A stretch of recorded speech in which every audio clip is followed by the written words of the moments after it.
So ఆమె అంత యాక్టివ్గా ఉండేటువంటి ఆవిడ. సో ఇక్కడికి వచ్చేటప్పటికి ఏమవుతుందంటే మరి ఈ అమ్మాయికి ప్రేరేపితం చేసినటువంటి అంశాలు ఏమిటి, వీటిలో ఎవరి తప్పు ఎంతవరకు ఉంది అని తెలియటం కోసం అండి నేను ఒక 2-3 ఘటనలు చెప్తాను. మన వాళ్ళు రీసెర్చ్ చేసినటువంటి ఘటనలో మొట్టమొదటిది ఏమిటంటే ఈ అమ్మాయి సెల్ ఫోన్ వాడకం అనేటువంటిది ఎక్కువగా వాడటం.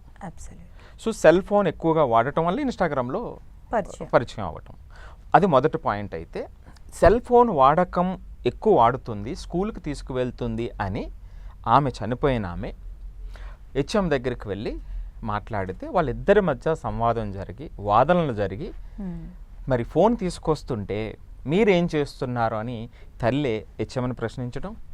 సో హెచ్ఎం గారేమో మేమేం చేస్తామంటే వాళ్ళు తెచ్చినప్పుడని ఆయన నిస్సహాయతని వ్యక్తం చేయడం. ఇది సంఘటన 1. మరి ఈ సంఘటన నుంచి మనం అర్థం చేసుకోవాల్సింది ఏమిటంటే ఒక కూతుర్ని కంట్రోల్ చేయలేనటువంటిది తల్లిది తప్ప, 10వ తరగతి వరకు ఉన్నటువంటి పిల్లల్ని కంట్రోల్ చేయలేనటువంటి హెచ్ఎం మరి అక్కడ ఉన్నటువంటి టీచర్స్ తప్ప, అంటే వాళ్ళ నిస్సహాయత ఏమిటి? మరి వీళ్ళిద్దరితో ఎవరిది తప్పు అనుకోవాలి? మరి వీళ్ళిద్దరూ ఒకళ్ళనొకళ్ళు వాదన వేసుకుంటారా? వీళ్ళిద్దరూ కలిసి అమ్మాయిని మార్చేటువంటి ప్రయత్నం చేస్తారా? ఇది పాయింట్ నెంబర్ 1 అండి. ప్రతి ఒక్కరూ ఆలోచించాల్సింది. ప్రతి స్కూల్స్లో ఇదే జరుగుతూ ఉంటుంది.